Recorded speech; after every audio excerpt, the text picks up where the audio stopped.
hindsight, my mother and father always approached their friendships like they were gods. And nowadays, that just does not happen. If anything, our youthful generations will toss each other under the TikTok bus faster than a Republican blaming China.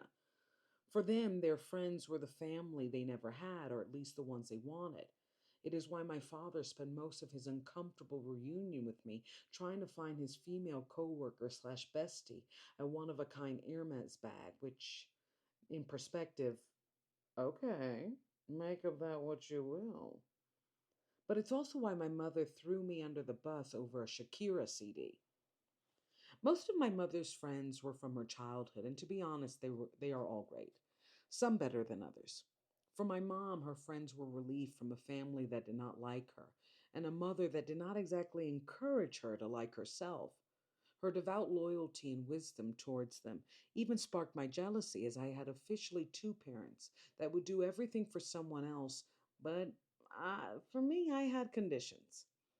I was the emotional security, personal comedian, and mental punching bag for them, but I was not the benefactor of their Hermes bags or compliments. Seeing them never choose me, but convince me that somehow ignoring my needs and feelings was a form of choosing me, totally crushed my now recuperating ability to be visible. Yet there was one instance that always wraps my mind. For my mother, her bestie Carol was funny and also a manic depressive. Their history together was one of humorous sisterhood and support, with Carol having a natural and unfortunate attraction to DV relationships. That, piled with her bipolar disorder, made of her a fleeting friend. At the time, she was making her return and bringing her son with her. Funny, kind, and rebellious, I really did like David. We were kids that oddly had more in common with each other than initially perceived. To others, he was a rule breaker, while I was the smart, nerdy girl. Yet we both were the emotional security to mothers that would rather die than say they were left insecure, particularly by how their men had mistreated them. To be honest, till this day, I think he was one of the coolest people I ever met, in part because I feel rebellious children are just smart enough to see most rules are BS and strong enough to not care whether or not people think they're following them. I was smart enough to just know you can act like you're following them. As we went upstairs to play and listen to music, I searched everywhere for my Shakira CD, a bootleg of her greatest hits. If there's one thing you should know about me, it is that I never lose things. It's just not my style. Thus, the search ignited a level of existentialism I had never felt before. Who was this new girl that misplaces her Shakira CD, does not appreciate how her hips don't lie, or revel in the MTV Live version of Ojos Así? Growing up, I had so much pressure to be good and kind, even when others were not towards me, that being wrong felt like a sucker punch to the soul. Losing that CD to my mother was not a simple accident, but a gigantic symbol of how ungrateful I am for my own things. Oddly enough, I had reached a point, even in my young age, that I did not need my mother to scold me. I did it for her. Somehow, my inner being of myself and my desperate looking for Shakira became a Salem witch trial, of which till this day I do not know if I was accused or the accuser. I can honestly say I have no idea who accused David of stealing Shakira. I think he thought my nervousness was my accusing of him, and I try to go back to that moment like one would a true crime episode, unpacking the last hour of Cheryl's life before we all conclude it was her husband that killed her over a life insurance policy.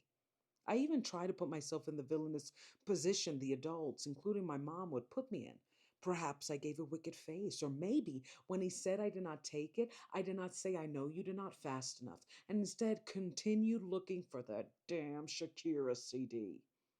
All I know is that within seconds, Carol was having a panic attack, crying, saying David did not take it. My mother was saying I humiliated her and trying to make me apologize, and well, I still did not find Shakira.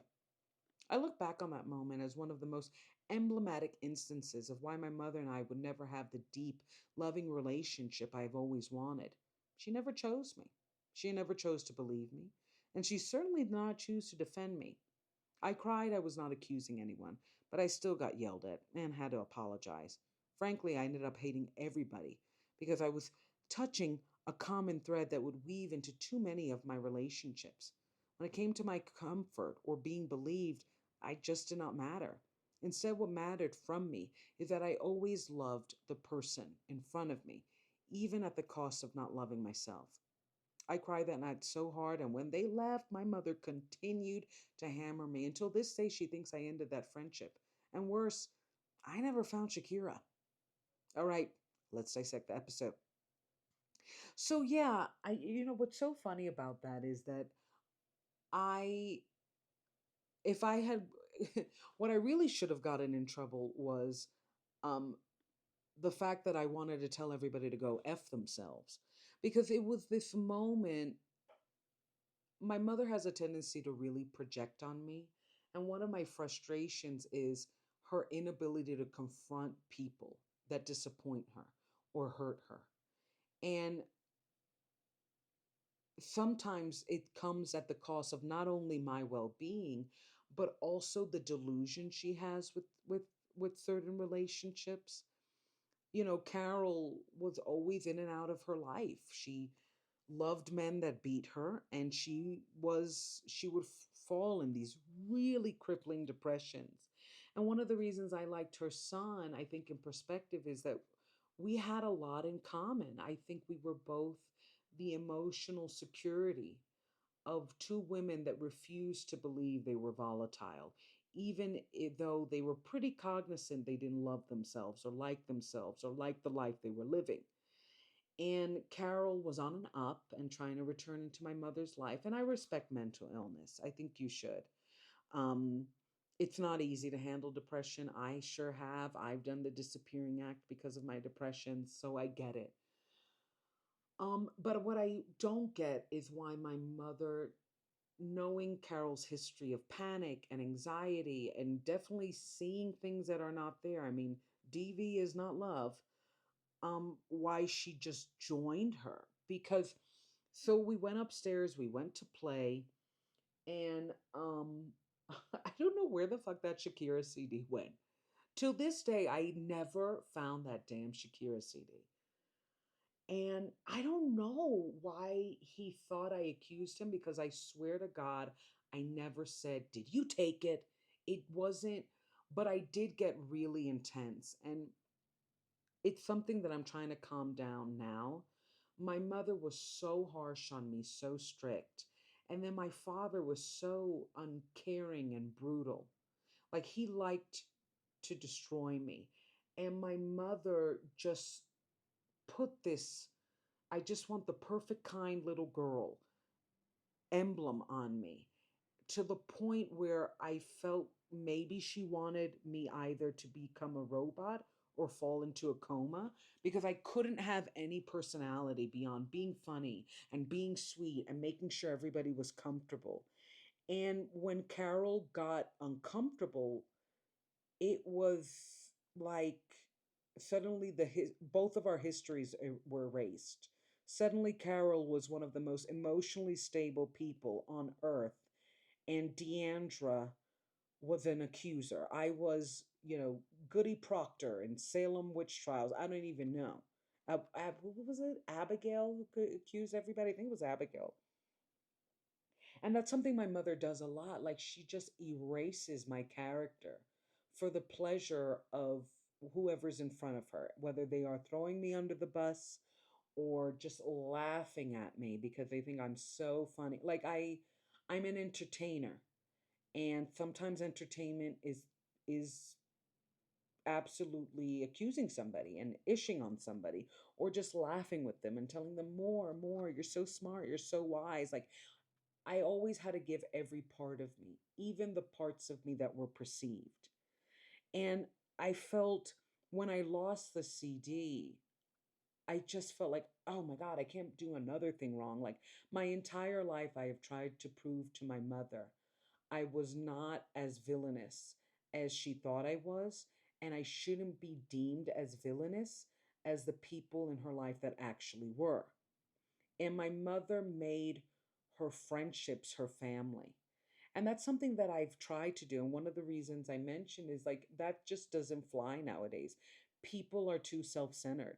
people at best live for their boyfriend or girlfriend, but they don't really live for their friends. And I what I like about my current roster of friends, especially because a lot of them are older than me and single, is there is I think it's because, at least with women, part of the struggle that can happen in terms of making these really deep, lifelong friendships is that we don't decenter men.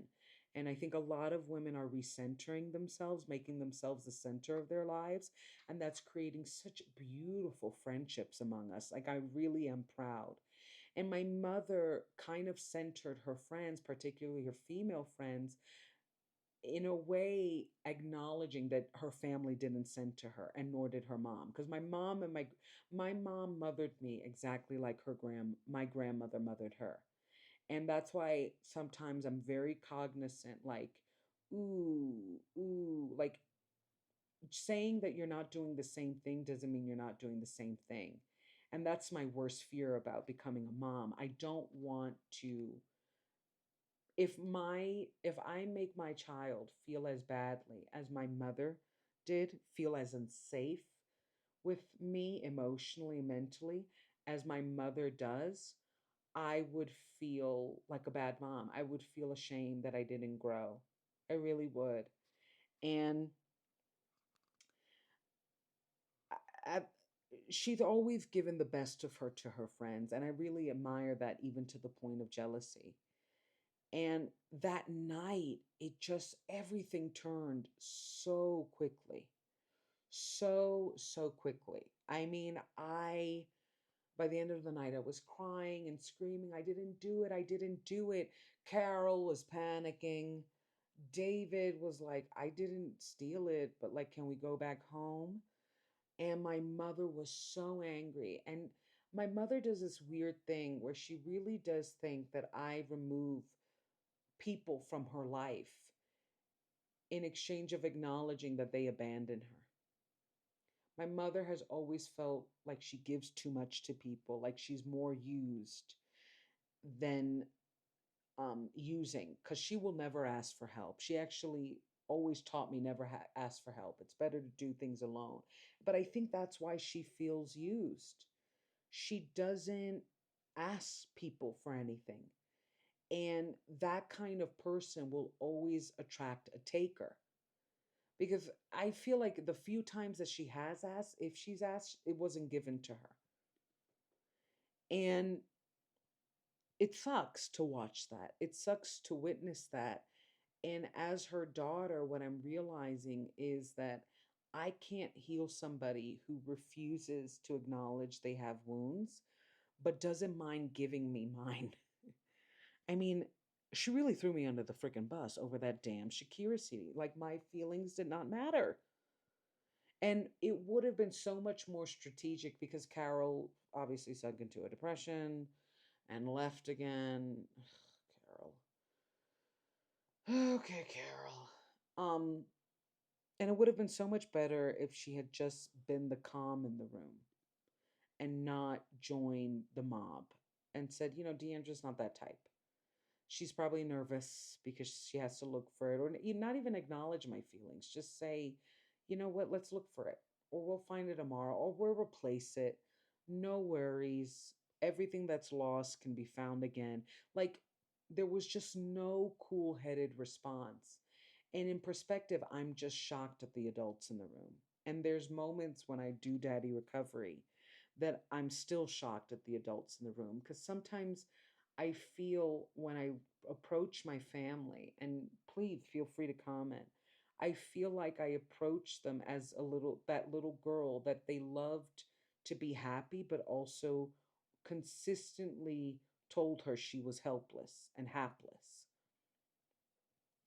And I have fooled myself into believing that I have only isolated that dynamic in terms of my family. Like, I just playing myself small. And now I'm waking up and I'm like, I have played myself small in every aspect of my life.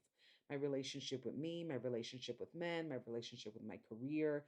I have played small and the small girl that is always great when she encourages others, And if I could go back in time, I would tell everybody in that room to go fuck themselves. And I would absolutely hug me and go buy myself another Shakira CD. Never found it. Never found it. Insane. Insane. Because it's just not me. Check out daddyrecovery.com. Follow me on all socials. And let's take this journey together, right?